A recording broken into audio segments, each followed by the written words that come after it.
Mark Rogers TV's College Bowl predictions. You guys know the drill. I pick them straight. I pick them against the spread. I'm off to a solid but not spectacular start. I will do better. 12-6 straight up, 10-8 against the spread. If you have followed me for a number of years on YouTube, for the last 3 or 4 doing the predictions, and I've done the predictions forever. This is my time of year. I usually hit about 65, at least 65% against the spread and better straight up. And the goal is 80% during the regular season straight up and 60% against the spread. And you know that if you're the type to go out and spend $1 or $2, that does you pretty well. So again, 12-6 and 10-8. I got 2 picks for Monday. We'll regroup and come back for Tuesday's picks. Got to keep you guys on your toes so you're watching more videos. Actually, I have no idea who's going to win tomorrow's games. Haven't looked at them. And you watch more videos that way. So 2 picks today. We've got Navy. We've got Pitt in the Military Bowl. Navy playing at home, a 2.5-point favorite. Navy has held up pretty well for the most part against the big teams this year. The 3 other American Athletic Conference teams, they played 2 of the 3.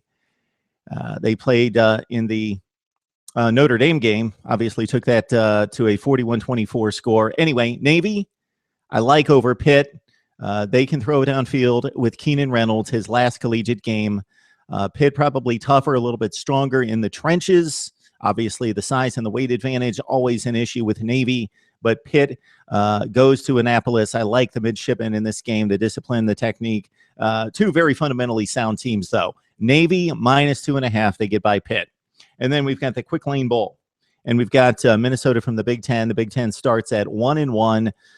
Taking on a Central Michigan team that, if you check out their non-conference schedule, held up pretty well against Oklahoma State at home. Only lost that game by 11. This is way early in September, I know, but they played Oklahoma State. They played Syracuse, lost in overtime, and they played Michigan State. They played them tough. They didn't get annihilated, blown out, 30-10 game. They hung in there until, and this was like a 1-score game until mid-4th quarter. So I like Central Michigan to keep it close. Minnesota added the dimension of passing the football late in the season. Run-oriented forever under Jerry Kill. They were forced to pass with 2 freshman running backs and a depleted offensive line. Minnesota gets it in gear with the offense, but I like Central Michigan to keep it close. Hedge pick here. Minnesota wins. Central Michigan keeps it close, plus the 5.5. Those are my picks for a Monday. We'll be back tomorrow with more bowl predictions right here on Mark Rogers TV.